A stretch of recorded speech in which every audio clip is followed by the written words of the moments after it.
If only I had spidey senses, so I can tell when something's wrong. Oh, and I return to protect this heart from breaking into pieces. Where's my hammer? Where's the shield? All the strength to carry the weight of the world. Fly high into the sky. I'll catch you if you fall. I'll catch you if you fall. Fly high into the sky. I'll catch you if you fall. I'll catch you if you fall.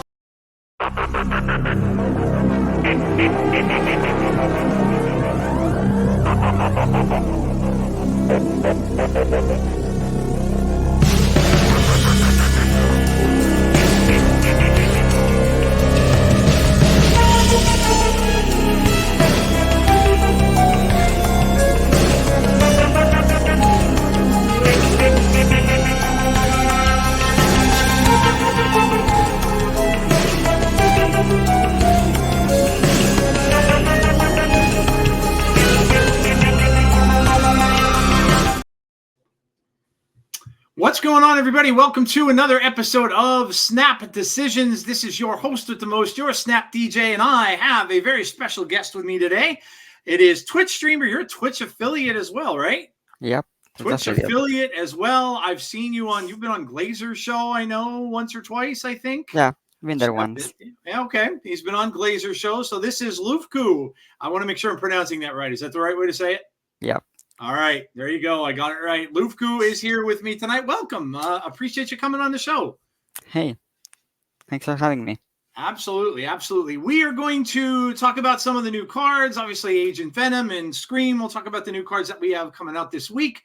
We're going to go over the rest of the month as well. And we'll just talk about some of the other cool things coming to Snap. So obviously October is going to find a new game mode called High Voltage. We'll get LUFKU's thoughts on that. And yeah, we'll just talk about some of the other stuff. But first, before we go into anything, LUFKU, where can people find you? Obviously on Twitch and also wherever else you are on social media. So people can find me on Twitch, Twitter, or X, however you want to call it, YouTube and TikTok. Everywhere is LUFKU9 or LUFKU9_. For some reason, I couldn't use the 9, so I had to put the underscore on some. And that's where people can find me. Awesome. And how many times do you stream a week? I usually stream 4 times a week. If I'm busy, some nights that I just can't stream and it's less, but most of the time it's 4. Okay. And so I'll ask you, I mean, I'm always fascinated to get the point from, those of you who actually stream the game, because it's, you guys are, it's a completely usually a different thing. Have you hit Infinite yet this month? Yeah, already. I hit Infinite. Day 1? Day 2. Day 2? Okay. What are you playing to get there? I played Zoo. I have a Zoo deck. I'm having a lot of fun with it, and I just played Zoo. Okay. All right. Nice. So Zoo got you all the way from 70 back up to 100. The 70s, I started just using some different decks, trying some Scream, played some Hela. After a while, I just gave up and played Zoo and just started climbing. Okay. Now, it's a great, I'm going to start with that question because I've played Zoo a little bit myself. How do you get around? Because this is where I found it the hardest. How do you get around the clog? Because there is so much clog out there. How do you get around that? You just need to be careful to not play the cards that actually drop a bunch of stuff like Shanna or Squirrel Girl. You need to be careful when to play them so you don't get fully clogged. And then obviously you have Marvel Boy and Blarvel to buff your own, all the clogging and all that. So that kind of save yourself a little bit. It is hard against clog, but you can win. Now, do you play the list that has Kyera, or are you playing Cosmo in yours? I'm playing Kyera. Kyera, yeah. I've seen lists with Cosmo. I think KM Best shared a list with Cosmo, but I tried that, and I'm like, yeah, you almost have to have Kyera for the Killmongers that are out there. So, yeah, I mean, it's a good deck. It gets pretty big, and then now you have obviously. Oh man, I'm forgetting the card's name. The last turn that you use is usually the Eternals card. What is his name? Gilgamesh. Yes. So you have Gilgamesh in your deck. Yep. Yeah, yeah, yeah. He just wins you a lane. I mean, he's gonna get really, really big and just flat out wins you that last lane. So, yeah, it's crazy. I remember on my show about maybe 2 months ago, I was making fun of Zoo, and I literally will never live that down because right before Zoo got really popular, I was saying Zoo is terrible. I don't know why everybody mentions this card's gonna work in Zoo. It never will become meta. Well, it certainly is meta right now. Yeah. So that's cool. That's awesome. Well, now, what were you seeing like so far that you were playing in your, that you were playing against? I mean, I've been running into a good amount of Hella. I've been running into the lockdown, the War Machine lockdown decks, and I've been running into Bounce. Bounce is pretty nasty right now. A lot of people playing Bounce. So what did you encounter on your way to Infinite so far? So I it was a bunch of Hellas. Hella was there. Some Arishems too. Not a lot of Arishem, but it was still there. Clock, obviously. There Yeah. were some people trying some Scream stuff and some Bounce with Agent Venom. And other than that, just the usual weird decks and bots. But that's pretty much the biggest amount of decks that I found on my climb. Okay. Now, what do you think of the meta right now? Because there's a lot of people out there that, there's mixed opinions. People aren't thrilled with some of it because of the lockdown stuff and the clog stuff. So what are your thoughts on the way the meta is right now? So there's a lot of Hela in the meta. Arishem isn't that big of a problem right now, and I barely see Arishem Loki nowadays. I barely see it. It's still there, but I barely see it. Yeah. And yeah, other than Hela just being able to play 3 cards, 4 cards, and just get some huge numbers on the board, Yeah. but Yeah. the rest of the decks are it's a pretty solid meta right now. You can just play a lot of different stuff and get some good result with it. Yeah, it's true. I mean, it is very different. There's a lot of decks out, obviously now with the new cards. Agent Venom's gone into bounce lists. He's been in other lists that are out there, Iron Man, Mystique lists. I've seen him in Iron Patriot, so he's been around. And then, of course, Scream as well, with that new type of deck where people are using their cards like Polaris and Magneto and cards like that to move their opponents' cards around and get the discount to King, or get the damage from Kingpin, and obviously the damage from Scream. So yeah, I mean it is pretty different. There are a lot of decks out there that can basically win for you.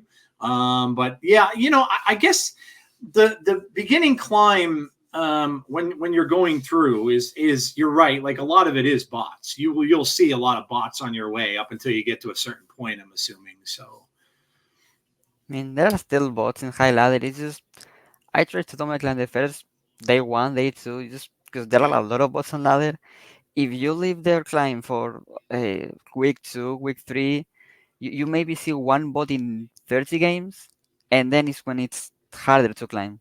mm, It's like you do the climb the first few days, find a bunch of bots, use them, get those 4 8 cubers, yeah, help yourself with the climb, and once you're done with that, you get to Infinite and you get to play Conquest or chill in Infinite Ladder for the rest of the season. yeah, yeah. So how long have you been playing the game? Have you been playing since it was in beta, or did you get in afterwards? I got it in global release. That Okay, first Miles Morales season, I believe it was. That's when I started. okay. Now, being a streamer, so were you a streamer prior to Marvel Snap as well? And if so, what were you streaming back then? I wasn't streaming. I wasn't a streamer before Marvel Snap. Okay, Years ago, I tried a little bit on my YouTube. When I started it and started saying this is my YouTube, there were some of my old videos or streams, which is okay, mostly Fortnite or stuff like that. But that was years ago. okay, Yeah. okay. Yeah. So then now have you hit Infinite every season so far, or did you miss a couple, or Yeah. Not every season. My first Infinite was the Nimrod season. okay? That one was the yellow X-Men card back. And Yep. then after that, I believe I had a couple of bad seasons, and after that, Infinite Evers, all the seasons.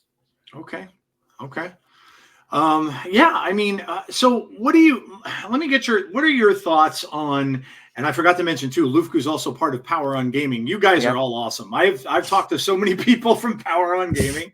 Thank you. It's everybody in that is just amazing. So, what do you think of the state of the game right now? Like I know obviously we're getting Pokemon, and I know a lot of people are talking about Pokemon. I've never been a Pokemon player, probably won't. I think I was a little too old for it when it first came out.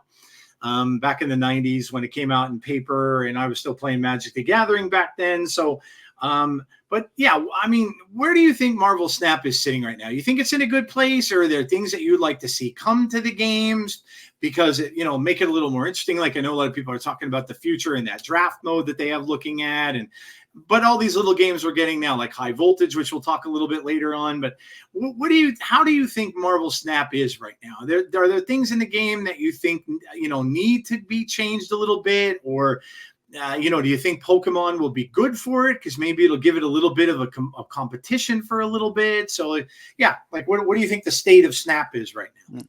Snap is in a solid state. It just needs to keep adding more things. Because right now you have always Conquest and Ladder, and personally, I hate Conquest. Yeah, Last season, I barely got the Dog Cock variant. I was just get the variant, and usually I try to get all the rewards. Last season, I got the 9 rewards, and I just stopped playing Conquest. I don't like it. yeah, So for me, it's just constantly playing in Infinite Ladder. And it needs a new game mode that can be there all the time, not like the diner or the high voltage that is just there for 1 2 weeks and then it's gone. It needs to have a new mode that is just there always, so you have other stuff to do. yeah, And aside from that, maybe new mode, it just needs like a couple of quality of life things. Maybe the shop needs work. yeah, The Just waiting the whole day for new variants. I've been waiting for months to see 2 variants because I'm missing one variant from the Rian album and another one from the TV Rian album. I'm missing one from both, and I've been waiting for months to get them, and they still don't appear. So make the shop also an 8 hour rotation. Give more variants. I want to finish those albums. yeah, that's a good point. A lot of people bring that up. Like the shop is just repeating a lot. And I just got to the point where I don't get any 700. I have apparently all the 700 gold variants. So now they're giving me avatars. Sometimes I'm getting gold when I'm opening up like the on the collection track. I'm opening up the thing they're giving. I don't mind. I don't mind the gold. The avatars I could do without because I really don't care. But like, yeah. So I agree with you. I think that there are some variants and stuff that just don't appear in your shop. So yeah, it's a good point. What do you think of? So I agree with you. I think that they do need another game mode. I agree with you about Conquest. I only play it for the variant myself. I don't really care about it at all. I don't care about the borders. I really never did. So you know, do you think that they should leave like you were saying now, like we're getting high voltage? You think like something like that then should be left in the game where it could be a permanent part of the game, or would you rather see like just a completely different mode coming where it would be draft mode, and then at least that would be a third part? I think most people, and you could tell me whether you don't like Conquest because it's too long. I think it goes against what Snap is. Snap's supposed to be a quick game, and that's what it's built up to be. But then when you're playing Conquest, it's not, unless obviously when you're doing the first level of Conquest, everybody just usually snaps, and then they'll bow out after the first one. But when you get up higher, you're playing those 8 cube games. It could last a while if both players are staying in for a long time. So would you like to fix Conquest? If you could fix it, what would you do? And then as far as coming to the game, what would you like to see? Like the shorter games stay in, like the diner and like high voltage, or would you rather see like draft mode come in and maybe just take the place of Conquest? For Conquest, just take out Silver Yeah. and just put play Proving Grounds 1 round, and you win Yep. Proving Grounds, you get a gold ticket. I'd say keep the gold tickets in the collection track, because I don't really want to play a bunch of Proving Grounds, so I can get tickets there and just start playing Gold Conquest when I want to play some Conquest.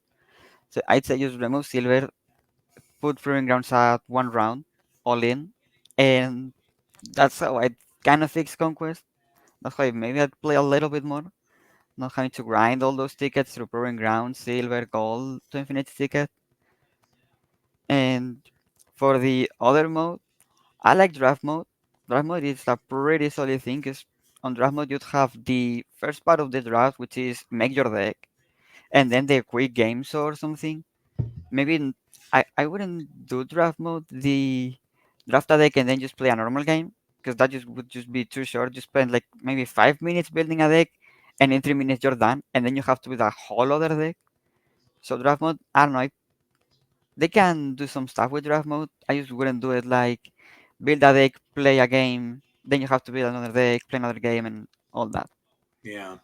Draft mode can be, I'm trying to envision how they can do a draft mode, because obviously the only ever draft mode that I've been familiar with is playing Magic, and you have to kind of have packs with Magic that you can use for draft mode. So it would definitely be different.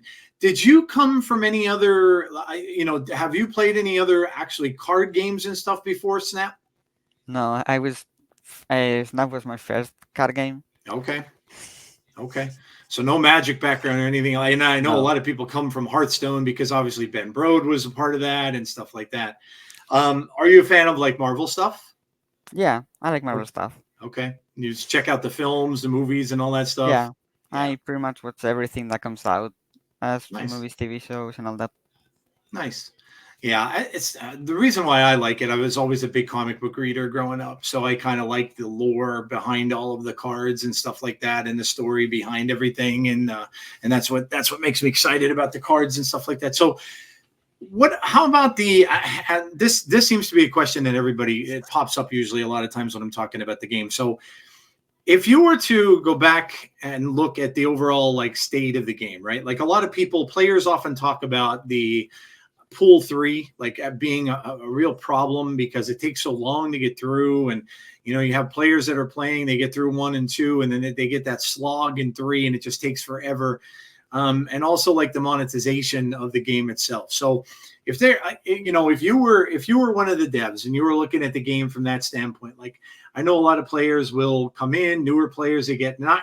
I went back and I tried it. I saw TLSG do it, where he started a new account and or different account. So I did the same thing, and I went back through, and I could kind of see some of the pain points there. Where like, if you're on ladder, of course at the lower levels it doesn't matter so much, but when you get up a little bit higher and you start to go up against just better decks that you just can't build because you aren't getting certain cards from Series 3 and stuff like that, and also just the overall the card acquisition part of it too. So looking at that from that standpoint, is there anything you see in there, like maybe a player who leaves the game and then returns to the game after a while, and then you're so far behind, you're missing a lot of cards? Like, what are some things you would look at if you were one of the devs in this game that you could say, all right, this kind of needs to change a little bit? For starters, the spotlight system, it needs some improvements. The spotlight Mm, and the whole and economy of the game,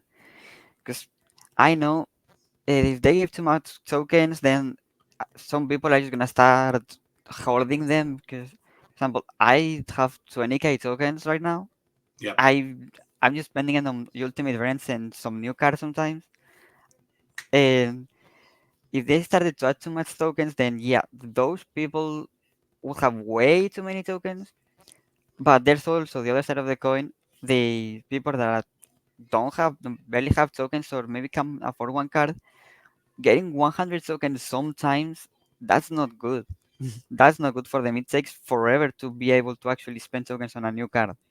They need to maybe do like they do with cards. So I don't know, maybe at certain CLs, the amount of tokens that you receive is starting to get lower till you get to like 100. So newer players would maybe get 500 tokens if they're in 5k CL, and when they're going up on the ladder, no, on this CL track, you also usually have more cards, and you need less tokens to actually get those cards. That's maybe something that could be interesting, Hmm. something that could help newer players that are going up the track. I'd say that's a pretty solid change. And the spotlight also need to stop giving 1K. The 1K tokens that just sucks when you get it. Yeah, I agree. Yeah, I agree. Yeah, that's the worst. There's nothing like hitting the 4 key weeks. I was pretty lucky. The last 2 weeks I got the card on 1 key, and then this week I knew I'm like, yep, I know it's not gonna happen this week. And sure enough, I opened the first one. I got the 1,000 tokens. I'm like, yep, I'm gonna end up opening 4 keys this week. I knew it, and sure enough, I did. So I wasn't that upset about it. I don't mind like having some of the variants and stuff like that, especially for cards that I didn't have a variant for, which is very few. Are you collection complete? Do you have all the Yeah, cards? Do yeah. you? Yeah, I me am too. collection complete. Yeah, me too. Me too. Are there any cards you don't have variants for? There's a couple for me that I never got, and I didn't even realize I didn't have some of them. I'm trying to think which ones they are. I don't. I didn't have one for Speed. I just got one because they just put his in the shop. I think it was a day or so ago. I don't have one for. I'm trying to think. There's a couple from I think Sage. I don't have a variant for Sage, and there might be I don't. There's not many. There might be 4 or 5 cards I don't have variants for. But do you have variants for all the No, cards too? no, I Yeah, don't. There's a lot of cards, mostly yeah, newer ones. There's also some cards, older series 1, 2 that I don't have a variant for because they just don't appear in my caches because I'm not buying them. yeah, If I don't love the variant, then I'm not gonna buy it. I'd rather just save my gold. yeah. So I mean, I don't even have a variant for Arishem. No, the one from yesterday, that variant. When that variant came out, I got it because it was a 700K one. I'm like, or a 700 gold one. I'm like, yeah, okay. And then I'm looking at it and I'm like, what? I had to look up the comic book cover because I'm like, what in God's name? Now everybody, of course, was making fun of it because they're like, what is this thing in the middle of this card? And I'm like, eh. And then I looked it up, and of course, it's his thumb. It's the upside down thumb, Yeah. which I forgot about the comic book. That's Cyclops. That's below his thumb in that book. But I had forgotten about it, and then I went and looked it up. I'm like, okay, well, they probably should maybe have fixed that picture a little bit so that they could see the upper part of his hand. But yeah, that got some good laughs on Twitter yesterday with that card. Yeah. But yeah, it's. What do you think? What's your thoughts about the? You were talking about variants. I had Super Tech God on my show a little bit back, and obviously Super Tech God with Power On and stuff like that. He blew my mind when he told me he had all the variants in the game. Like, how did you manage it? And he told me about how he was in the beta and he got a lot of his variants during the beta part of the game and stuff like that. So that makes a lot of sense. But yeah, blows my mind that anybody can have the all the variants in this game. It's crazy. So you look at things like I was just talking to another person on the show about. Now the thing is, we seem to be getting a lot more of those albums and stuff like that. Now I know the albums were really always, look, they're mostly made for whales. A lot of them are. Now they're kind of making some that people can get a little easier, but those albums they're giving people reactions for instead of the emotes for. So people aren't all that thrilled with some of those. Like this month, I know we have a Carnage and a Venom album, which are probably going to be easy for almost anybody to get, but you get reactions from it. The ones that people are going to want are the ones with the Venom emote that are out now, which of course is 1,200 variants, gold variants for every one of those. And then we have a Peach Momoko album coming out, which is also 1,200. And that's the one I wanted because I wanted the Here's Johnny Carnage emote going through the front door. But it's like the monetization of this game. Now this is another thing where people they get on this and they're like, oh my God, these variants are ridiculous. They want 2,400 for the ones for the spotlight caches. If you didn't get those, 1,200 for these. Now we're looking at borders that are 1,000 a piece with the rainbow and the black cosmic are 1,000 tokens for the borders. So, I mean, I'm not adverse to anyone making money. And I tell this to people when they tell me about it and how, oh, this kind of sucks. And I'm like, well, look, it's this way in almost every game you play now. It doesn't matter what kind of game you get, whether it's a video game on a console, a computer game. I can remember they were introducing this stuff back when I was playing World of Warcraft. You were getting mounts where you had to buy them, things that, so this is the kind of stuff that keeps games alive. This is just going to be how it is. So what are your thoughts on like the monetization part of the game? And is there anything that you would wish that they would do different? For example, the albums. I also in the new Peach Momoko album, I want the Ghost Spider. I want the variant, and it's that a -6. But the problem is the whole album is new variants. So 6 is 7K gold, something like that. Yeah. Eh, so it's gonna take a while to get those variants. And that's not the only album full of new variants. There's also the Thor's gaming album. This one where there is a bunch of characters just eating food. That one is pretty solid because I think all of them are 700 gold variants. But then there's also the new artist one where it's pretty much a whole server deck, and that one is the whole deck super rare, and the whole deck is new variants from a new artist. Those type of album suck because Yeah. when a new album comes out, you like to enter the album and just see maybe you have 3 or 6 variants from that album because you've been playing for a while and you just happen to have those variants, and it's nice to just get some of those rewards for free. Yep. And you have a lot of variants. For example, a lot of Dan Hips that could have their own album, a lot of other things that could have their own album, and instead you're releasing album full of new variants. That's bad. Yeah. Just release albums, and at the same time just release the Peach Momoko Nightmare variants, release the new artist variants, but leave those albums for later on. Leave those albums for when a few people have the chance to get some of those variants, and once the album comes out, maybe they have 3, maybe they have 4, but they have some of the variants in the album. That needs some improvements. Yeah.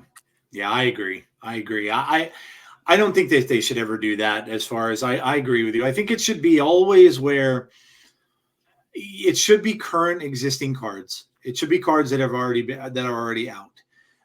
If they want to do these albums and stuff with newer art, and everything and newer variants and stuff, do them gradually where people can start to collect some of them prior, because you don't want to go into me. I know I was mad when I wanted the Eliath card from the album that came out a few months ago. I think it was it Pandart that did it. Yeah, I don't remember. the Yeah. second Panda one. Yeah, I wanted that, and they switched it. They initially had it in the middle of the album where you could get it not having as many cards, and then they switched it to the end of the album. I was livid. I was really mad because I now look, I agree with you in the fact that they should make it a little bit easier and also give the little bit better rewards, because I'll be honest with you, I never use reactions ever. I don't use them. I if I see someone's card and everything like that, I'll be like, oh, okay, cool, that's a cool card. By the time I get to go and actually use one of those things and react to the dumb thing, they're already taking their next turn or the game is over. And so it's like I don't get to do it anyway. So I don't care about reactions. To me, I think they should just give, on the Venom and the Carnage album, give the emote, or give the what you call the emotes instead. Have the Carnage album and the Carnage emote in that album. Have the Venom emote in that album, and like you said, this way people will already have many of the cards because they're already out. The Miles one, I don't even collect or play a lot of Miles Morales, but I finished it because I just had accumulated a lot of the cards over time. So I agree with you. I think that, albums with brand new cards, I think is a bad idea. It's a feels bad, because all that's doing is making people like, I think the only one I wanted that I couldn't get, and now I haven't seen it since. To your point earlier about the cards never coming back in your shop, is the Thanos, the Peach Momoko Thanos. Ooh. I wanted that and I could never get it because it was at the end of that album track, and I just couldn't get it. So now I haven't seen it. I have not seen it come up. Now, maybe when they put the new Peach album out, they'll have that come back. I don't know, but it's a couple of good points. Like, if you were not seeing those cards coming around so much, and then all of a sudden your turn to try to get that card is only being able to complete that album, and it's going to cost you, what is it? I do the quick math. 1, 2, 3, 4, 5, 6. It's like 9,000 gold, more than likely, you're in and around there. I think it's just too much, and that's what creates where the people see this cool card, they want it, and they have no way to get it because it's too much gold. Gold is such a premium and so hard to get right now anyway, that and most of the time you're saving that because you may need it for something more important than just a variant. So yeah, I agree with you on a lot of your points. I think that there's different ways they need to do that. And the borders are what they are. I don't know that people are going to care as much about the borders as much as they are about the cards, because a border is a border.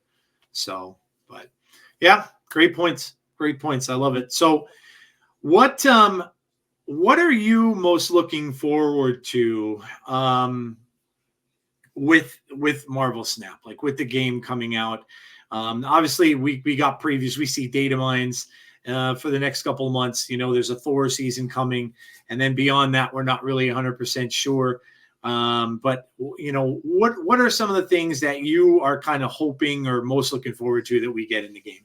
Man, I wanna play the new mode, the high voltage. I wanna try that because new mode is always fun. So I wanna try it. And other than that, data mines haven't really said a lot other than maybe the snapbacks. I wanna know what that's about. I wanna know what they do with the snapbacks. That could be interesting because there was like two cards that were maybe snapback cards for this past season. I think it was Ankelben and Tombstone, Mm-hmm.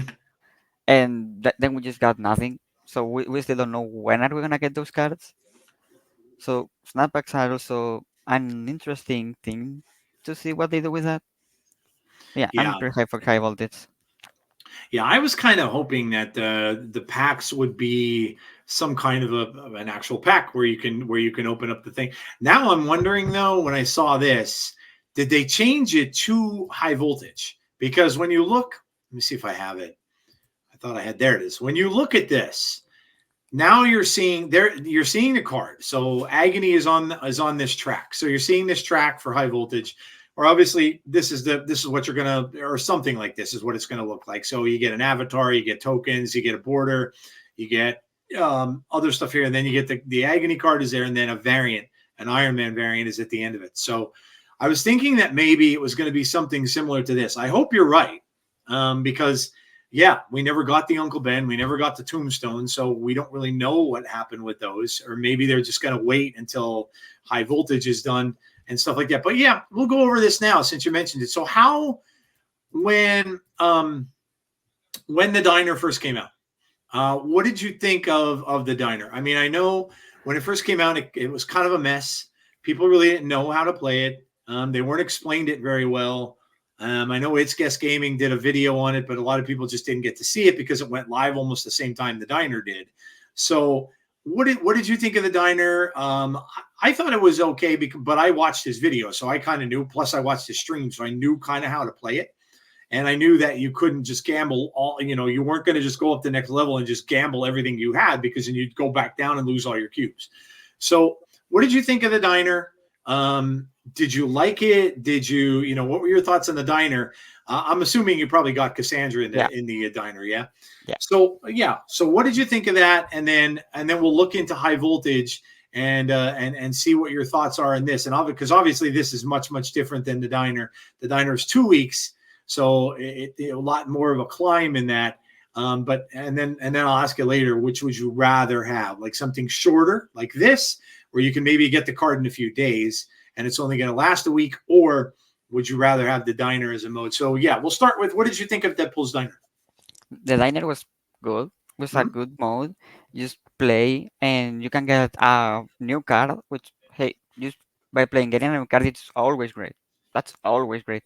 And you also get a bunch of other things. You get a bunch of borders, some Mhm. resources. So that is very good. If you wanna grind a little bit more, then you also have the variant. So you get a new card and a variant from that just by playing the game. No need to spend resources or anything. That is great. Now, the diner on release, it was a bit of a mess. They tried to stay, they tried to not reveal a lot about it before it got released. And then when it got released, people just didn't really know how to play it. So it was just a bit of a mess. A lot of gold got spent. I spent like maybe 300 gold at the beginning because I ran out of buffs and I wanted to keep playing the diner. So it needed a little bit more explanation, not having guests or other content creator come up and say you this is how you play the mode. They should already do that themselves. So Yeah. yeah, it was a little bit weird at the beginning, but once you get the hang of it, just try to stay safe with your buffs. Don't use them all in all the time. I was one of the people that just most of the time was playing the highest level that they could. So if I could play kebabs, I don't know. That was one of the dishes. If I Yeah. could play kebabs, kebab was my maximum. Then most of the time I was gonna play kebabs. So yeah, I like the diner. It needed some improvements, and I think they said it will come back. And once it comes back. I hope they took a look at the feedback from the whole community and improve it, make it better, make it easier. Because they did an improvement just once the game was out. Because first dish, you lose all your buffs, you can play for another hour. So they lowered the amount that you needed to spend on that first dish, so you could actually keep playing. That was a great change to do, but you should have thought about that before the mode got released. Not once the game is released and you see all the people, hey, I'm running out of bots in my first game. I gotta wait another hour. Yeah. Yeah, that was yeah, I agree. That was something a lot of people were upset about. I remember I had to laugh because when I was watching guest play, I he was getting all bots, literally getting all bots. And then when I went in, I'm like, oh, this is going to be easy. I'm going to sail through this. And of course, I didn't get one. I didn't get a single bot. I'm like, where's all these bots he's getting, man? Like, I didn't get any bots at all. But I was still like you were saying. Once you realize that you just you don't bet all of the bubs, and you just kind of gradually go up, even if you go up a spot or two, and then and it's kind of take a little bit slower. Once I did that, I think I was able to get the card in like 4 days. I think I was able to get it, and I don't play a ton. So yeah, but I like the diner too. I thought it was a cool thing. I was even playing it after I got the variant.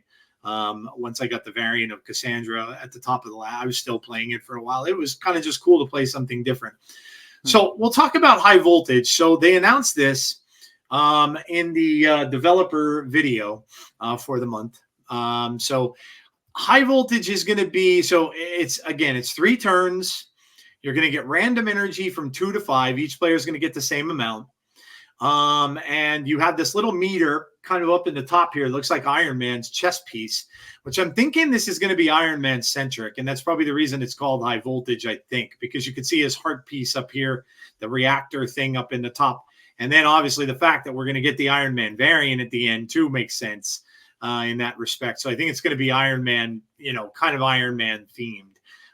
But looking at it this way, they did say it's going to, there's no snapping, there's no cubes, there's none of that.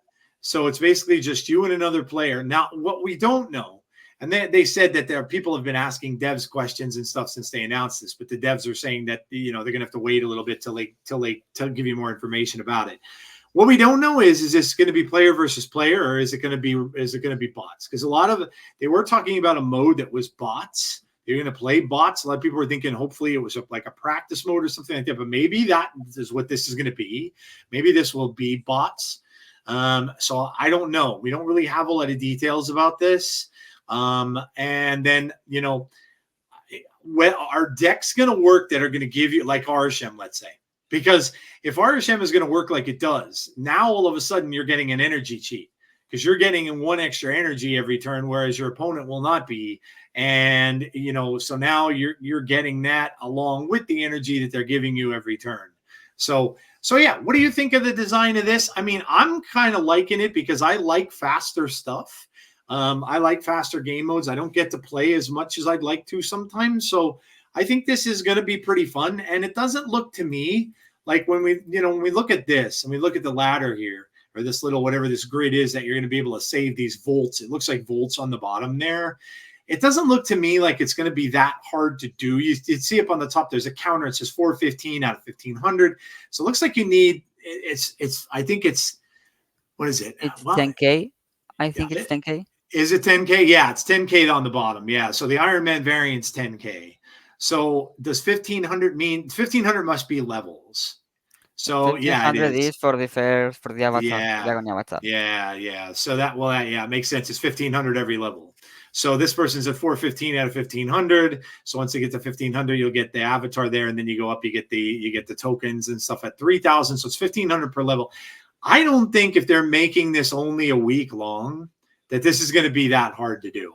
I don't think that the volts are going to be that hard to come by, or else they're going to make it really tough for people, especially if they don't play a lot, that to get this. But yeah, like what are your, like, I know we don't know yet, but like early predictions on this?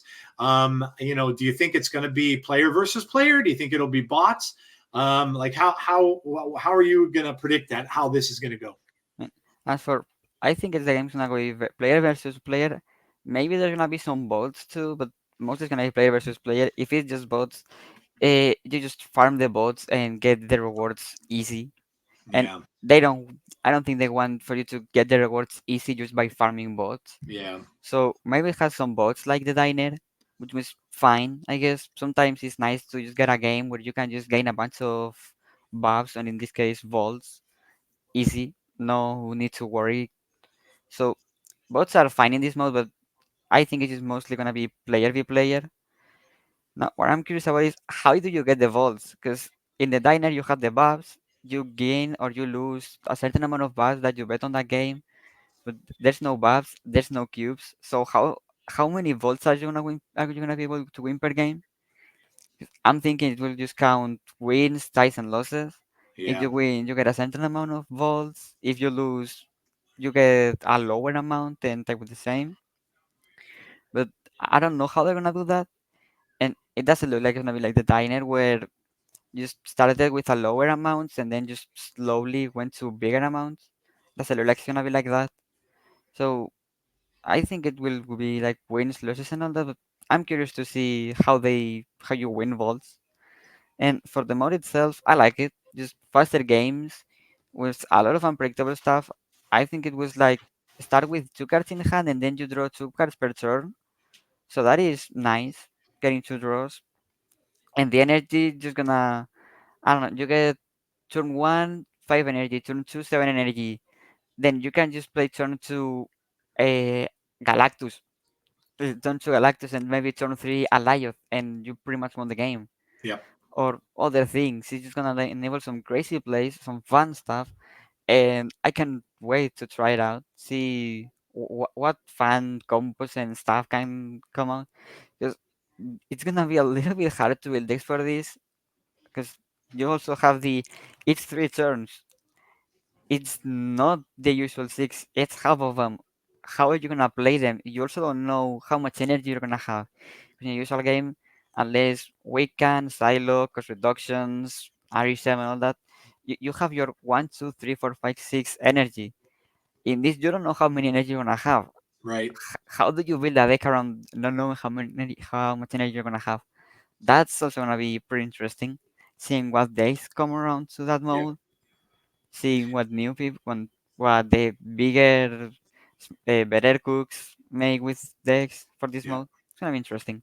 Yeah, you're right. I mean, and you would think a deck like you're playing, like you would think a zoo deck would be a good deck to play because you're going to be able to, no matter how much energy you get, you're going to be able to get cards out. Whether Yeah, it's 2 energy, you know, you're going to be a lot of times you can get out a couple cards with 2 energy. Whether, you know, and then you get the 5, you're going to be able to get a ton of stuff out that turn. So, you know, yeah, it is, you're right. It is going to be interesting to see what people are going to play. If the energy cheat does work, I would imagine you will see RSM being played just because even if you get those random cards, you're still going to be able to just put cards out there. And I agree with you. I think it's got to be win-loss based, I would think. I think you're going to get rewards no matter what. But you'll get less, obviously, if you lose and more if you win. It has to be because I don't think there's really any other way you could track it with anything else. So I would agree. I think that, see, I had originally thought, because you mentioned snap packs. I originally thought that Agony was going to be in a snap pack. When yeah, I looked at these cards, and I remember I was talking to Glazer. I was on Glazer's pod. We were talking about snap packs. And I was thinking that maybe they take these cards. So Uncle Ben and, you know, Agony and Tombstone and these other cards, and they would put them in snap packs somehow. And that people were going to be able to win these cards. When you look at them, they're not I kind of looked at it from almost like my Magic playing standpoint, because when you'd buy a pack of Magic cards, you were getting a lot of commons that in that pack. You'd get one like ultimate or super rare, I guess it would be compared to. You'd get a couple uncommons, and the rest were commons. So a lot of the common cards you already either owned a ton of them or you didn't use. And so I was looking at these along kind of those lines, because to me, Agony is a 1/2 after you play this card there here, or after you play a card here, merge a card with it. So it looks like it would have some uses. I mean, obviously, if you play it in a destroyed deck, Deadpool merges with it. That's nice. It's going to make your Deadpool bigger. So there's going to be some stuff, but she kind of reminds me of that taco that you get from the taco truck. That's a 0/2 that just merges with your other card. So when I was looking at this, and the same thing with Uncle Ben, right? Uncle Ben, you destroy him and brings out Spider-Man. So they're going to get a Spider-Man card, be able to move somebody's card from that lane after you destroy Uncle Ben. So I looked at the cards and I'm like, number one, it seems like a lot of these cards were sitting in data mines for a while. Uncle Ben for sure was. Yeah. Tombstone was there as well. This card I don't think was, but they don't seem to me like game breaking cards. They seem to me like they're okay. That like you were saying earlier, right? Free is good. Free is good. It doesn't matter how you get it. If we're going to get free cards, it's a great thing. But if they're going to make this a monthly thing, where they're going to start doing like these little games, these weekly games or whatever it's going to be, and they're going to give us an extra free card, I'm perfectly fine with it. I don't care what it does, whether I'm going to play with it or not. But that's what I was kind of thinking snap packs are going to be. Now, obviously, I was wrong, but yeah, like when you look at the reward, and you look at what she does, do you think that the playing the game is obviously it's worth the free card, right? I mean, you're getting a free card. Yeah. And another good thing about Agon is she's finally a new Series 4 card. The last one released, I believe it was Meek back in January. It took them like 10 months to release a new Series 4 card. So if you Yeah, don't play the mod enough and you just wanna wait, you're gonna have Agony for 3k tokens, not the usual 6k. So finally we're getting some new things added to Series 4. So that is pretty good about Agony. And the card, she's not that great. She's right. that kind of Hulkbuster, Chavez type of card. Yeah, Just add power. Destroy is gonna be nice for her. Outside of Destroy, I don't think there's gonna be a lot of good homes for her. People are gonna cook. People are gonna find a good home for her. I know that. So we'll see what they make with her. But she's not a meta breaking card. She's just a nice addition to some decks. right. Yeah, that's pretty much Agony. Did they confirm that she's a Series 4? I think so. At Okay. least I've seen it in data mines. Okay, because I didn't So realize that. Then yeah, that makes all the sense in the world. Then, if these cards then are all going to go right into Series 4, which that would make a lot of sense, because maybe that's going to solve their issue of not getting these cards out to more people. So maybe these will be the way that they'll get to add more cards to Series 4. Maybe Uncle Ben, Tombstone, and the others will go directly to Series 4, and then it'll allow people to just get them a little bit easier. So that'd be great. I'd be 100% down with that, because I think they need to do that. Like you were saying, they need to put more cards in Series 4. So if that's going to be the case, then yeah, not only am I all for it because it's free, but yeah, I'm all for them doing that. I think that's a big thing. So yeah, I think it's going to be good. I mean, anytime they put something new into the game that gives us something to do, like I said, for you guys who do the creation on your channels, it's always great because you yeah, can sit there and play this all day. One day when you're doing your content. So it's a win-win. It's a good thing. yeah. It's good for content. It's good for the usual player. Just new stuff is always good. New stuff is always nice. Yeah. Yep. I agree 100%. Oh, look what I went through, and I found the Jack Nicholson, the Carnage down at the bottom there. Let's take a quick look at these. This is obviously the Spotlight caches for the month, and then we'll go back and we'll look at the new cards. So we already had this week's obviously Scream, Mobius and Man Thing. I did end up using 4 keys, so I got every one of those. I didn't really care about the Mobius. I have a Mobius variant already, but the Man Thing I'm cool with. I've always been a huge Man Thing fan in the comics, so I don't care. I'll get every variant of him anyway. But yeah, let's go through the rest of these real quick and let me know what your thoughts are on each one of these spotlight caches and whether it's something that's worth going for if you don't, if players don't have necessarily some of these cards. So we'll look at next week. Obviously, we have Misery coming up, Namora and War Machine. Now, War Machine pretty popular now in that Yeah. lockdown deck, and then Namora. I think with Namora, a lot of people didn't buy her. I think a lot of people skipped her because they really didn't think she was that good. And it turns out she's pretty good. She's pretty decent in that one particular deck that you play, where you might have a Wong and Odin, and then you put like a Jeff on a lane, another card on one, maybe Symbiote Spider-Man, and just use Namora for them. Then you could Galactus with the Symbiote if you wanted to. So what do you think of this second cache, this Misery cache that we're getting? Second week, the Misery Namora War Machine, it's a pretty solid one to open because War Machine is all over the place right now. Mm-hmm. With the ongoing buff, it's just Storm, War Machine, Legion, you won. Yep. There's nothing the opponent can do unless the opponent has Super Scroll. Yep. Uh, you just won the game with that. And being able to just play 20 power Infinite out without any restrictions, or the 7 power Ebony Maw without restrictions, card like Yeah. that. War Machine is very good card. Namora is really underrated. Namora is one of the most underrated cards in this game because if you you need to prepare your board on a certain way to play Namora. You just need to play one card in each lane and then just set up the Namora lane with the Wong, the Namora, Yep. and whatever else you put there. But you just, if you are able to follow the Wong, Namora, Odin, Namora just gives 30 power to each card. That's Just ridiculous. a 3 card combo and you get 30 power in a magic, for example, to make it easier for you to get the combo. Yep. Or I don't know, you just get 30 power. You're not gonna get that always, but still, you can get some big numbers with it, and people don't realize that she does just fall into the deck where you need to play like for Namora most of the time, or deck on reveals deck. There was the Data deck last season that I used to get to Infinite that had Namora. It was the Galactus with Symbiote Yep. and White Tiger, cast like that. So you make your symbiote better, bigger, and then use Galactus or use Namora, make your card bigger. You have a bunch of play lines. So outside of those decks, she's not that great because most of the time you're gonna be playing 2 cards, 3 cards on a lane, and that lane is useless for Namora. Is Yep. having 2 cards in a lane makes Namora useless for that lane. But if you set up your board in a certain way and you have your deck built a certain way, Namora is very good in those decks. She will be very good. Yep. And Michelle, as I like to call her, the Odin of Destroy, because she's just pretty much an Odin that just destroys the cards, reactivate everything, and then just destroy that.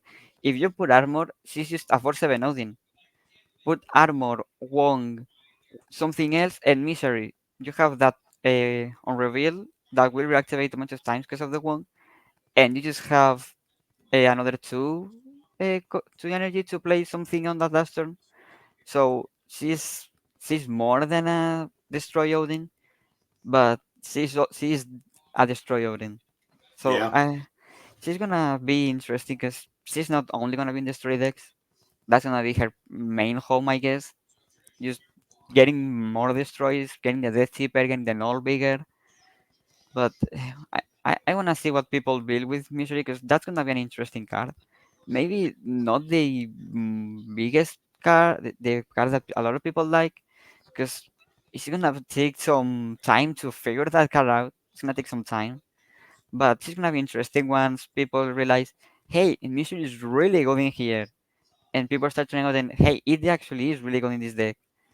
So Missy, I think it will start as underrated, and then maybe just once she's out of spotlights and people build more decks, people can realize Misery is actually a pretty solid card. Yeah, I was thinking of I'm a big Galactus fan. I've always liked Galactus. I was thinking to myself, like, what if you put Misery in a lane? I'm sorry. What if you were to wave out like Galactus, get an early Galactus out, and let's say for some reason your opponent blocked it, so they put a card in there that's a 6, and it didn't work because they knew you were gonna play it. What if later you played Misery on that lane, and she ate the Galactus, and then she do the Galactus on reveal all over again, so you'd get 2 shots at it. Granted, more than likely they might have that lane filled by then anyway, so it wouldn't matter, or at least to the point of power where if they figure that out. But I was thinking about that. I'm like, yeah, that might be fun. But yeah, Misery seems like it's going to be a fun card. I think, whether or not, and you were mentioning the armor part of it. If you don't want to destroy your other cards in there, it really is just a kind of a cheaper Odin. And that's of course why it's in there. War Machine doesn't make a lot of sense, but why it's in there with Namora, obviously, because the on reveals of Namora work with that pretty well if you want to do something like that with the cards. So, yeah, this month is interesting. There's obviously some cards that I know people are really looking forward to, like Toxin for bounce players. I know they're really, and that's already getting popular. Bounce is kind of being played a lot now with Agent Venom, but with Toxin, I think that's going to blow up even more. So then we'll look at the next week. We've got Jean Grey, Sebastian Shaw. Jean Grey, not really great right now. Yeah. She's ongoing. That ongoing deck is really about it, and you don't see that played much. Sebastian Shaw is in Surfer. Every Surfer list has Sebastian Shaw. And of course, Scorn. Scorn seems like it's going to be a pretty fun card if you are a regular discard player. So if you're playing APOC discard, it looks like it could be a pretty powerful card for that and could be like a staple of that deck going forward. The big question is, though, and you can tell me what your thoughts are, is that enough to bring that deck into the meta? Because right now, yes, some people play it every now and then, but it's never really become a staple of the meta, except for that one time. I think that 1 month where you've seen a lot of the collector version where you had collector in the deck and you had the helicarrier was in that list and all that other kind of stuff. But other than that, regular simple discard doesn't get played as often. But do you think is Scorn powerful enough that it can be? She obviously can get pretty big, I think, pretty quickly. So maybe that becomes a staple in that deck. But yeah, what do you think of this week with Scorn? I think Scorn's gonna be pretty good. This month overall is pretty good because you have new cards for a lot of different archetypes, That's true. and just getting new cards for a new card for Destroy. Destroy, the last card that was actually a Destroy card. I think it was X23, and it's been a while since X23 got released.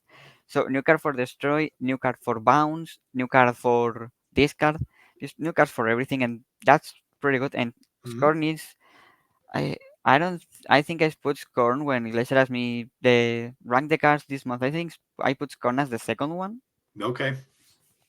and I obviously prefer the previous Scorn, the that one that one that was that's mine. That one was grow 1 power and use that power, put that power in a random card of your board. Now it's add 2 power and just put 2 power. So Lauren obviously did the math, and at the first part of the if you don't discard a lot of Scorn, if you have like 1 to discard, then no one is better. On the long run, if you start discarding Scorn a lot, if you do like 5 Scorn discards, then you have a 7 power Scorn Yeah. discarding her 5 times, and it's just 7 power that goes into the board. Yeah. A lot of After a lot of discards, previous Scorn was better. I like that one more, but the new Scorn is also fine. Nice card. This card does need some love. Yeah. It can still put some nice numbers with Modok, Dracula, Mm-hmm. Morbius. Just get a good Morbius. Sometimes you can get even Morbius to a 20 power, which Yep. is crazy for a 2 cost, just at 220. And just make your cards grow more. Yep. Scorn's gonna be pretty solid addition for this card. Maybe Daken will have Mm. some more light, because if you get that 2 power on Daken, then Daken's gonna be at 3-6, discard the shard at 3-12. Yeah, that's true. If you manage to get two, uh, 3-8 that will get to 3-16. That can, I think that can will start to have some more play rate, some higher play rate because of Corn. And overall, I think she's a pretty good card for this card. Now, the other two cards this month show is Oleon Surfer. There are some rare decks that have show that are not Surfer. Eh, those decks aren't great. Show's only good on Surfer. Engine Grey outside of the spectrum of going that now Yeah. it's a little bit better because of War Machine.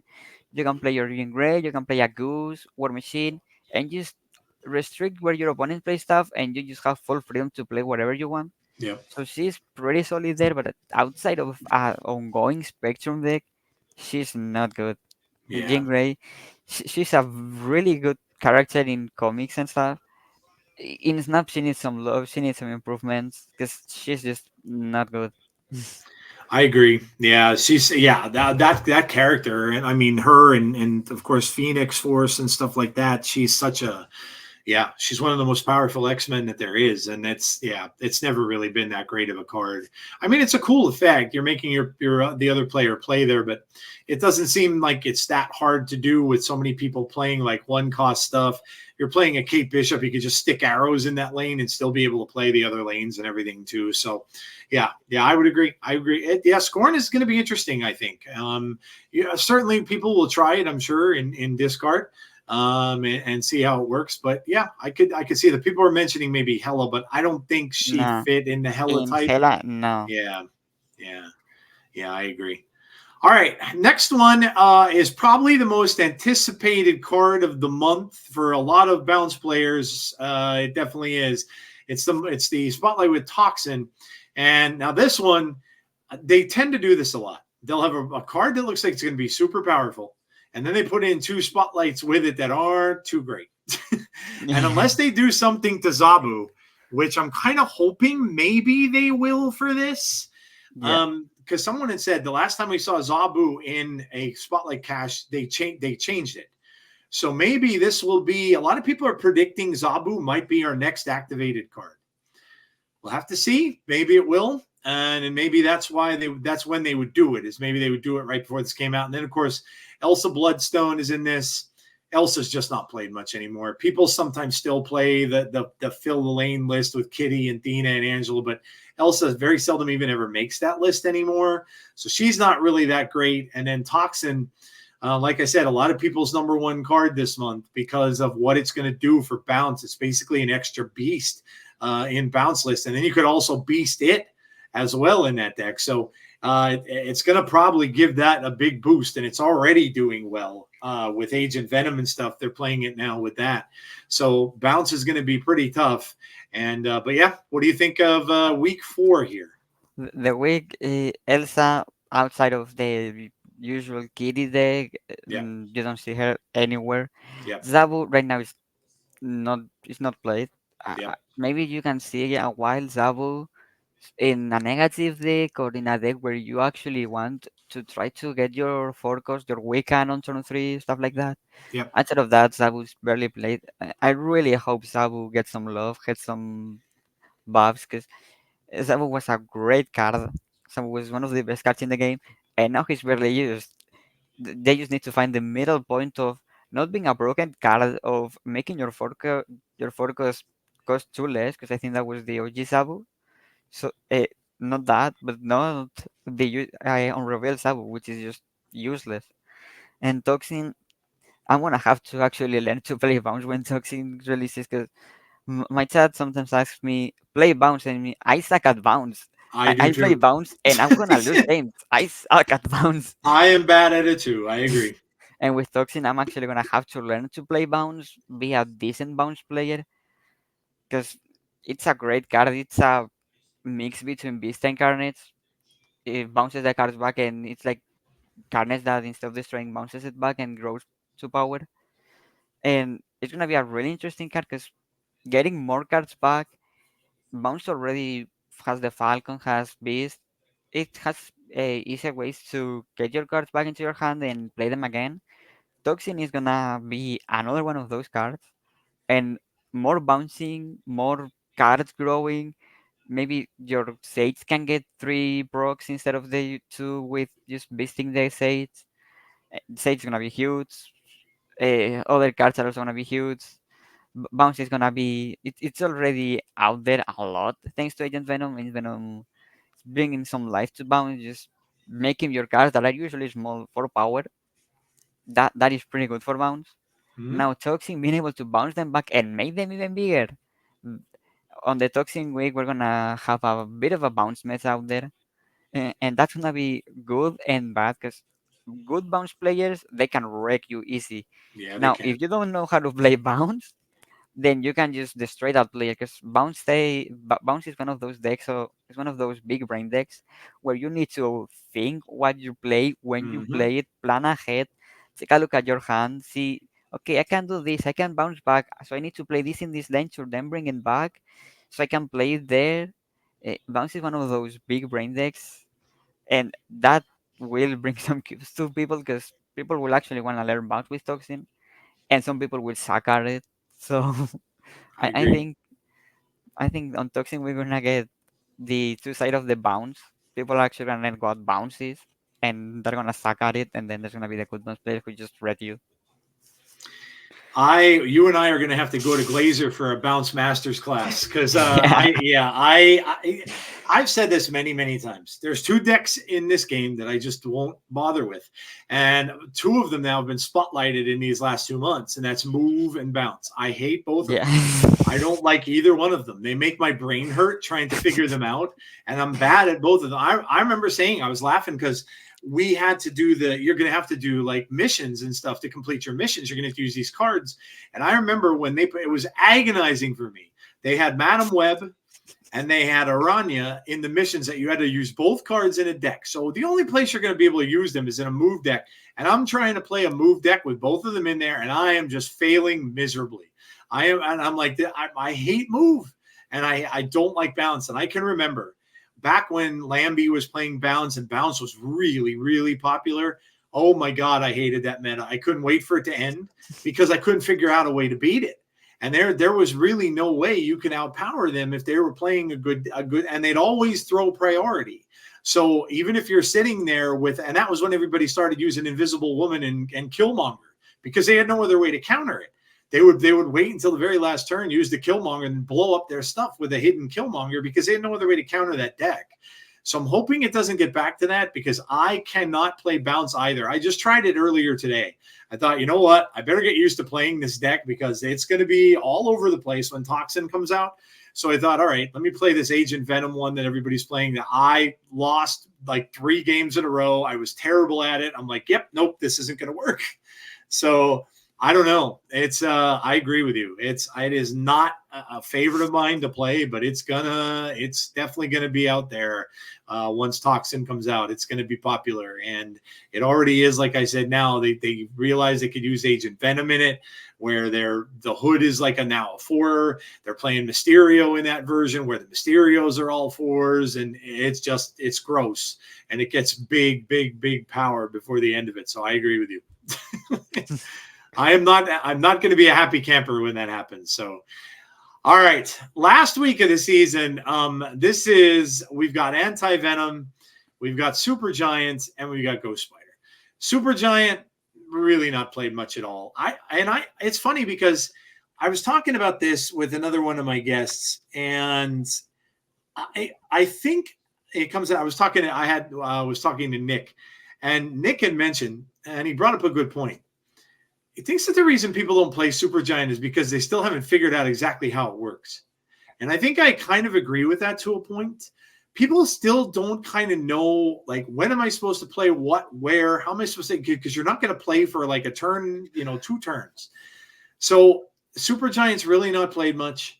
Ghost Spider is only ever seen in move lists or sometimes in Phoenix Force, which is a move list as well. You don't see her much either. And Anti-Venom, to me, was my lowest ranked card of this month. And it's not because of what it does. A 0 cost for what could be a very good thing is pretty good. Anytime you can play a free card. However, if you stick cards in your deck and you're not using a Howard the Duck, this could really mess you up. Because if you have something good in your deck, like a 6 cost that you really want it to be what it is, you don't want it to come out as necessarily a 0/0. I don't know. Like this card is very, very RNG-ish. And again, if you're not playing Howard the Duck to know what your next card is going to be, this card can really screw you over. So this one I had ranked last just because I'm sure someone may find a way to break it, because 0 is very good cost for a card. But it just remains to be seen. So what are your thoughts on this last spotlight for this coming month? Yeah, Super Giant. I agree with you. It's a card that some people still don't know how she works, Mm-hmm. and I see some people just whenever someone plays Super Giant, they don't fully understand how she works and just mess up whatever they wanted to do because of Super Giant. Yep. I think this is her first time back in Spotlight since she came out, so that's gonna bring Super Giant to a whole new other people.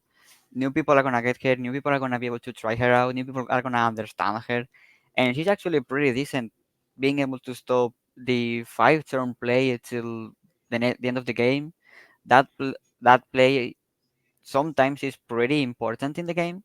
So you play 7-5, you can play 7-5 with Super Giant. You play, I don't know, other stuff, Super Giant stops that. So she needs some other people figuring her out to actually being able to make her work. But she's not a bad card, she's just like Namora, a little bit underrated. Yeah. Needs some more people to guide her, needs some more people to actually try her out and see, hey, this card is actually not bad. And I don't see Super as a card just limited to a certain archetype. She can just fit in so many decks, just easily replaceable, but she can fit into so many decks. So Super interesting card. We'll see what the new people that get her come up with her. Now, Ghost Spider. Uh, so with Ghost Spider, this is one of my favorite cards in the game. Sometimes I just say, hey, I like this card for no reason at all. Ghost Spider is one of those. And I just happen to I ended up getting like all of her variants except the pixel Oh, because nice. I, I, I don't see the pixel anywhere. I've been waiting for it to appear in the shop or just come to me randomly in a mystery run or something. I can't see the pixel. It's Oh, not anywhere. jeez. I'm waiting for the damn I pixel. It's wonder the if only I thing. have. Now you're going to make me look at my cards. I have to see. Is it because I know some of the pixels haven't been made yet. I'm going to see if I have it because I think I have every Yeah, pixel that might be out. if you have all the So 700 variants, then you have the pixel, and it's the only Ghost Spider variant that I'm missing. And she's a card that has too many variants. Stop releasing Ghost Spider variants. There's some cards that need variants. Just Nocturne, Sage. There's too many cards. White Tiger. White Tiger came out when the game was released, and she has like what 4 or 5 variants. oh look, I Th- do have it. Yeah, you don't have it. I don't. There it I have is. I have every variant of hers except the Pixel. And this season we're getting 2 new variants because there's the Peach Momoko album variant and then there's the Spotlight variant. Yep. Stop releasing Ghost Spider variants. They're good, yeah, but we don't need more. We already have enough. There's like 15 variants out right now. I have 14. We're missing the Pixel. I think 15 is the number. 15 variants for a card. That's crazy. 50. I don't think even Storm has that many variants out. No, I and, agree. and, and Storm Storm has has a a lot. lot. Storm has a lot, and I don't think she reaches Ghost Spider numbers. Stop releasing variants for her. I mean, I like the card, but stop releasing variants for her. Damn. Yeah, that's kind of crazy. They went a little crazy with that one. Yeah, I know she got popular with of course the Into the Yeah. Spider Verse movie and stuff like that. That the character got popular, but yeah, that's a lot. She has some great variants, and Hmm. there's still some art that I saw that if that makes into the game, it's gonna be great variants. Some Algerm, not Venomized, just Ghost Spider Yeah, without Venom. I saw that one. I even made a custom variant for that a while ago. And she has just way too many variants, and she still refuses to give me a good split. I'm just going with basic gold with the pink cosmic border because I'm at like 20 something splits, no crackles, and 1 gold. I got like 4 or 5 inks, but 20 something splits with just no crackles. That's just bad. That just feels bad. That's a great point you bring up. I was just listening to Lauren's podcast today, and you mentioned Lauren about doing the math. Lauren's great Yeah, with all the math stuff. I was listening to her snap on this podcast episode, and she was talking about how she was in a discussion with people online about how she thinks that they might have changed the rarity because people aren't getting, like you were saying, they're not getting crackles like they used to. I even noticed myself, like I have, I'm trying to split the symbiote Spider-Man, the comic book cover one, yeah, and I got it inked, but now I was trying to get it to gold. And usually when you get one inked, then it won't be soon after you'll get a gold one. I have been going and going and going when I got past that inked one, and it just keeps going back to prism, or I get, a different thing. But I have not gotten crackle, and I have not gotten gold, and I've split that thing. I can't even tell you how many times. So she might be right. They might have, yeah, maybe when they changed when they put the prism in, maybe that messed it up. And now maybe for some reason people just aren't getting those borders and stuff anymore. Or maybe they're changing it around a little bit because they did announce that they're giving all those other new ones where you're going to get all those crazy ones like the bananas and the bulbs and all of that other kind of stuff. yeah. So maybe it just changed that way. But she would know. I know she does all that stuff really well. But yeah, I was thinking to myself, yeah, it does seem like maybe that's true, that you're not getting the crackles as much anymore. Yeah, I know Lauren is now doing the actual math, checking out, asking a bunch of people to send her the data from the splits to Yep. actually see. So at this point, the splits are become worse, and I've also noticed that my splits I don't see them as good. There was also a while ago I had a dry patch of good splits because there was a moment where I had like literally three gold splits in a row. So I believe I got Huh. Bast inked with White Crackle, then I got Odin inked with Rainbow Crackle, and I got another one. Those three in a row. Wow. Literally, Yeah. I That's split Bast, got the gold split. I split Odin, got the gold split. I split the other one where I don't remember right now. I got the gold split, and after that it was just dry. I yeah. I couldn't get a gold split to save my life. Then maybe I got like a random one, but after that back to the dry lands. It took a while to actually bring more gold splits to my account. But yeah, now it just feels like I'm just getting crappy splits all the time. Yep. I mean, I got kind of lucky with Nico because I think it was splits 6 or 7, or I think it was split 5. I got gold with my Nico. Then in split 6 or 7, it was red crackle, and last night I split her again, and I got rainbow crackle just straight up after the red crackle, Wow. which was Yeah. nice, except the backgrounds are crap. So I'm just using red or rainbow with the base background. But yeah, I do feel like the splits have become worse lately.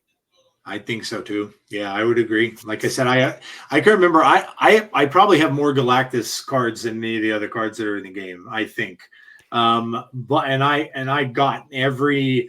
I remember getting the God split of the comic book version when I got the inked, and then it had the purple crackle.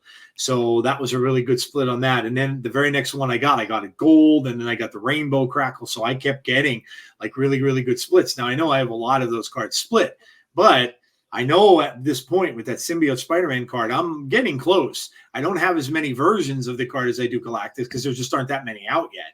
But yeah, I agree. I think that she's on to something there, and I think that is probably true. So, but yeah, what are your thoughts on Anti Venom though? Yeah, we went to We went other off. We went stuff. off on a tangent there, but that's okay. Back to Agent Venom. Another reason to vote for Team Dark. Another reason to be Team Dark, Anti Venom. Dark will see some play with Anti Venom because I, I, I don't want to risk getting my good card with zero power. I don't want Right. to risk that. Dark will save that. Yeah. With that you can see, hey, the next card that I'm gonna draw is Iron Man. I Yep. actually do wanna play Oh, Anti-Venom sure. here. I wanna get that free Iron Man. Yeah. I mean, another card that I can see easily all the time in Anti-Venom decks is Luke Cage. Luke Cage is already everywhere. When in Mm. the decks with Anti-Venom, we're gonna see Luke Cage even more. Because you get the zero cost for whatever card and you don't lose the power. Oh, that's So true. That's you, a you good lose point. the you get the benefit and you lose the risk. So Luke Cage in those decks will be very good because those decks won't rely as much on the deck. You still sometimes won't get to draw the Luke Cage, and that will still be useful. But yeah, Luke Cage, we're in a bit of a Luke Cage meta with Ajax, Clog, just Mm. hazmat stuff. Luke Cage is everywhere. Hela runs Luke. Yeah, that's yeah. Hello, oh my gosh, Hello would get like a free a 0 point. What Yeah, a big card that's zero. Yeah, that's gonna be crazy. yeah. Yeah, So Luke Cage, might need some nerfing power soon, cause Luke Cage is everywhere. yeah, So I can see Luke Cage getting to a 3-2 again or a 3-1, cause he's just too good. Luke Cage is too good right now. yep. Yeah, I realized it last night because I was playing. I ended up playing one of those new Scream decks with the movement stuff with my Hella deck, and then I'm thinking to myself, I put out Luke Cage, and I'm like, they can't do a thing to me. They can't move my cards now and lose points on it. They can't move my cards to the kingpin lane and lose points on it. So I'm not gonna. They can move me around like all they want to, but Luke Cage is gonna stop that entire deck. So I'm like, yeah, I didn't even realize that. But Yeah. yeah, it is. It's Just gonna see more play now. You're yeah, right. yeah. And Just don't kill Luke Cage like they did a while ago when he used just don't reduce the power on this lane. yep, Just don't kill him again like that. Just reduce his power. yeah. Don't kill Luke Cage because he's a good card. There's no need to destroy him. If they did that, they would kill Hella too. So I'm not Yeah. 100% sure they would because so many people now are playing Hella. So they'd probably be really upset if they did that. So yeah, I don't know. You also then you wonder if things will just go crazy if they did that, but I don't know. Maybe if they're gonna do that, it would probably be before Anti Venom comes out. Because they don't want people to do what you're saying to do and use Luke Cage in the deck and get a free zero cost card. So maybe it would be before that, but yeah, I hope not because it's gonna really get a lot of these other decks going for sure. So Yeah. all right, let's backtrack here a little bit. We'll go back to the first two cards of this month and we'll take a look at those. I'm gonna have to go back through these slides really quickly here, or maybe further actually. There we go. So let's look at Agent Venom. Pretty good season pass card. He's basically a Bast. He's setting the power of the cards in your deck to 4 when you happen to get him out. If you get him out on curve and you get him out on turn 2, a lot of people are playing Iron Man with this, Mystique. A lot of people are playing, like I said, Bounce. Where they're making all their cards 4s. Mysterio is fantastic with him. It's gonna if you get that, it's gonna be before 812. It's gonna be 12 power. It's like a mini Doctor Doom. So what do you think of the season pass card so far? I still need to try more Agent Venom because so far I finished my climb and haven't played much after that. Okay. And what I've played, I've just been playing with my Scream deck. So I still need to get in try Agent Venom because I didn't have him before I get to Infinite. And in the climb, I just don't want to risk trying new stuff. Yeah. The climb, the best way is go with what you know, Yeah. focus on climbing fast, getting a benefit from the bots, and once you get to Infinite, there's no risk unless you really want to get the top 1K, top 100, top 1. Unless you really want to try hard on ladder, you can just chill there, play wherever you want, have fun, and I still need to try some Agent Venom. So far, he seems like a very solid season pass card. First impression, C4, of course. C4's got a nice buff with it, just making Cerebro, Mystique, the Iron Man, or any other lower power card just for getting able to get the Cerebro buff. That is pretty good. And outside of that, just the decks that have cards that grow bigger, Sage, Cassandra Nova, Iron Man, Darkhawk, Mystique, all of those cards that will grow bigger sometimes. Agent Venom just makes them bigger. Mysterio too, just Yep. making those cards bigger, and then they are some of them are able to grow even bigger because of it. You start with a 4 power Sage or a 4 power Casanova. Casanova, most of the time you just get her to 6 cost because Yep. at turn 3 opponent has 6 cards on deck unless it's Arishem or other things happen. Most of the time it's 6. So Agent Venom just makes Casanova as 310 or Yeah. Sage at 3 even more. Yep. He's just a very good card, and Bounce got a nice addition with Agent Venom because Hmm. Bounce does have the low power cards. making your hold a 4 power instead of a minus 3. That is good because then you just get 2 power, 2 cost 10 power with the hold on the demon thanks to Agent Venom. And yeah, bounce, just making your cards that are small bigger and then make them even bigger. Agent Venom, pretty solid card. Yeah. Pretty solid card. Yeah, when I first looked at it, I didn't think too much of it, but yeah, I've been proven wrong. It is pretty good. I think I saw Regis Kilbin playing a deck that had both Bast and this in it, which was kind of crazy. But he made it work. It was working for him. So yeah, I think this card is pretty good. It's I people are playing it and all kind of stuff. I heard them talking on that podcast too with Lauren and Ben Roller was talking about. But yeah, I think he's playing him in a surfer list, which is kind of crazy, but I I guess mean, in a way it could yeah. work. I mean, Surfer So, does have low power cards that grow big. mhm, You don't really run a lot of cards that go above 4 yep, power. Because Surfer is 2, Brood is 2, Absman yep, is 4, yep, Show is 4. Those cards don't really go bigger than 4 most yep, of the time. So Surfer does get some nice buff thanks to Agent Venom. yep. Pretty solid, yeah. Imagine if Agent Venom hits the Brood. I mean, right Yeah, there, you've got a really big lane. yeah, And then if you use, I think he was talking about using, he used, and then obviously a Forge in there too that can hit it. So that's a pretty big lane that you're probably going to have won by the end of the game. So yeah, it does. It has a lot more uses than I really thought it would. But so it seems like we have two pretty good cards. Now I know have played this one more. yeah, So let's talk about Scream. Now, this one was intriguing because obviously people were a lot of times trying to play that Kingpin Craven deck. It didn't really work very well because it couldn't really get high enough. Now with Scream in there, it certainly can. You're moving cards around. You have your Juggernaut, you have your Polaris, you have Magneto, where Scream is now going to hit one of those cards, and you'll also maybe get the benefit of the Craven or the Kingpin hits as well. But yeah, she seems pretty good. So, what kind of a list are you playing Scream in? That yeah. similar to that, or are you playing Yeah. in something else? I've been running the move your opponent's cards. Yep, I want to try other types of decks. Just been playing that one so far. yep. And I just wanted an excuse to use my pretty Spidey because I have a inked with White Crackle and Red Matcha border. My Regular Spidey. Spider-Man. Yeah. So Which one is it? I'm using it the new album one. Oh, The the new album. Oh, that's yeah, so nice. The one where he yeah, has the web going down it. Oh, yeah. that's a really nice That variant. it's such a good split and such a great variant. So I wanted an excuse to use my Spider-Man. I wanted an excuse to use Arrow because I miss Arrow. Yep, Arrow was so good. yep. And with Scream, she's still not that great, but you can play her in that deck, and she's kind of useful. So someday maybe we'll get a nice hero buff and not just the 1 point.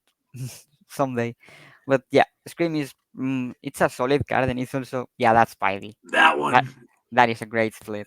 Yes, this is. I Eh, love the Spider-Man. It's my favorite one now. Yeah, It's so good. The 3D webs coming out of there. Oh yeah, man, such a it's great split. amazing. And yeah, Scream is just a solid card that gives me an excuse to play those cards that I like to play, but Yeah.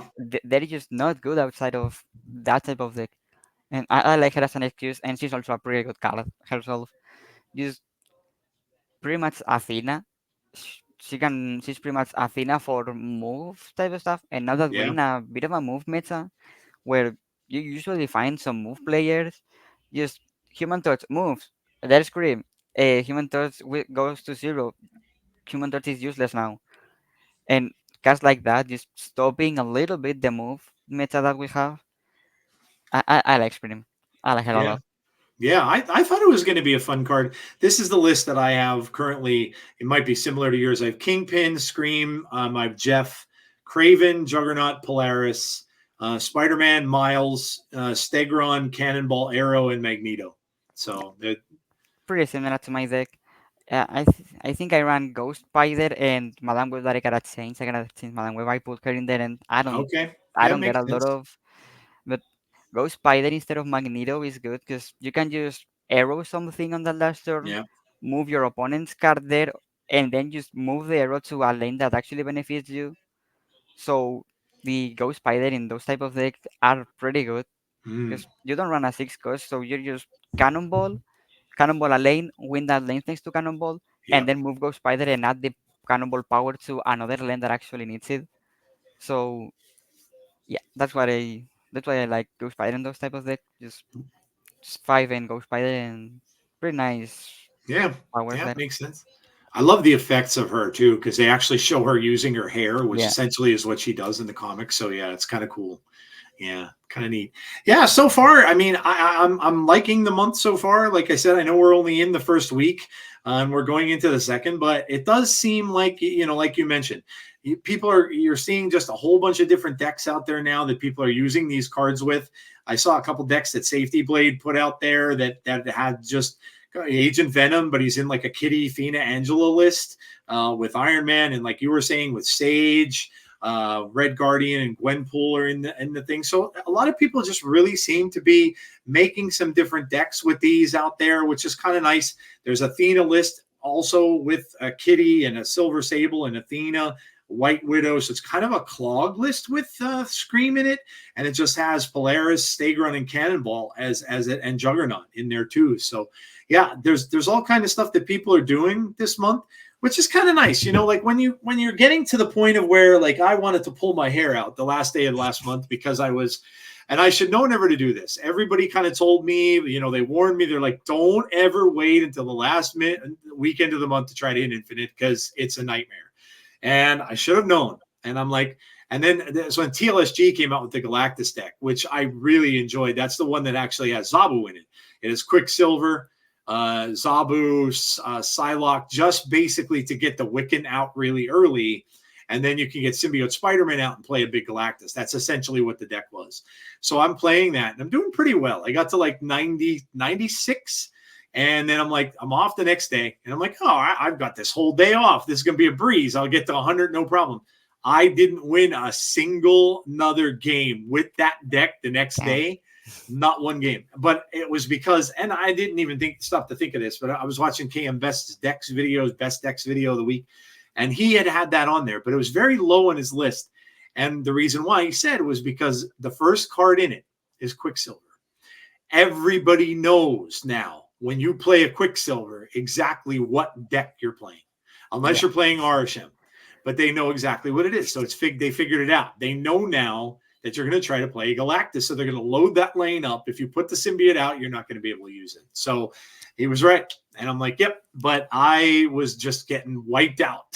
I think I finished at 95 or something. I went down a little bit, but yeah. And so I should know better. And I remember I was talking to Lauren and she's like, yep, don't ever try to get Infinite on the last weekend of the month.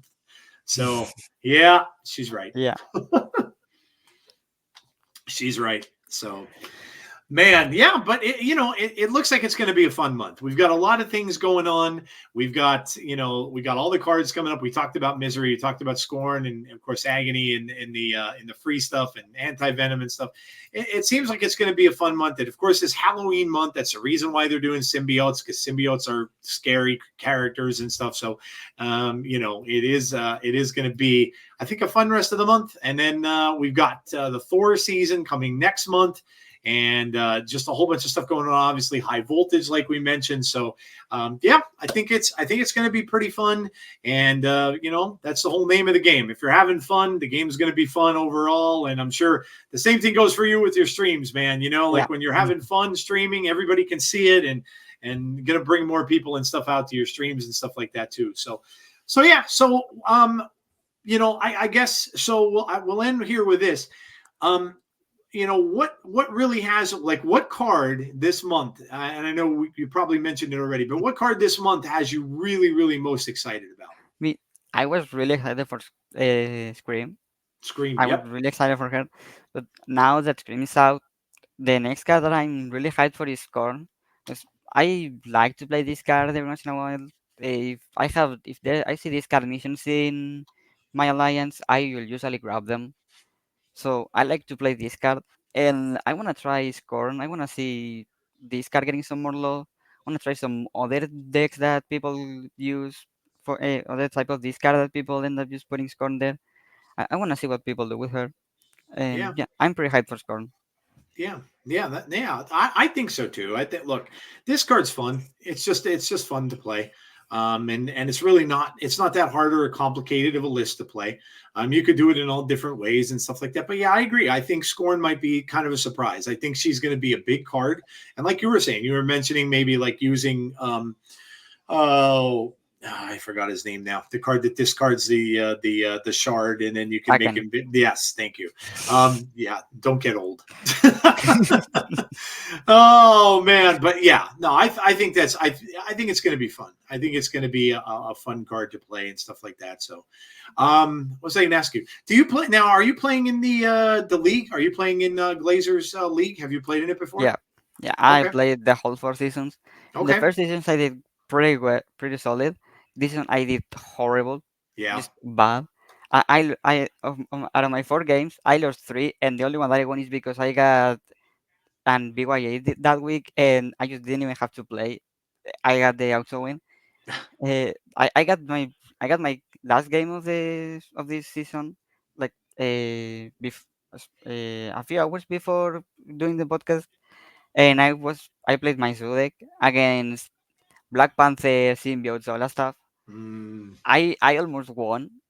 I was able to get my Super Scroll with 4 wongs the opponent had, oh but man. of course the opponent played the Zola Black Panther, Wong Zola Black Panther, and of course in the 50-50 it destroyed first the Wong and then the Black Panther.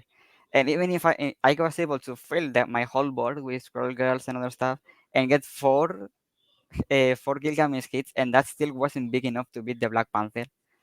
That still wasn't big enough, and I just lost Oh because of that. man. I couldn't play in this month's one. I had to drop out because I just had too much stuff going on at work. But I finished the highest I got. I got to the top four of my whatever that is, my bracket or whatever that is. I ended up playing. I can't remember the name of the player I played, but he's a pretty good top infinite player that I lost to in the top four of my bracket. So, but yeah, it's fun. Yeah, It's cool to get into.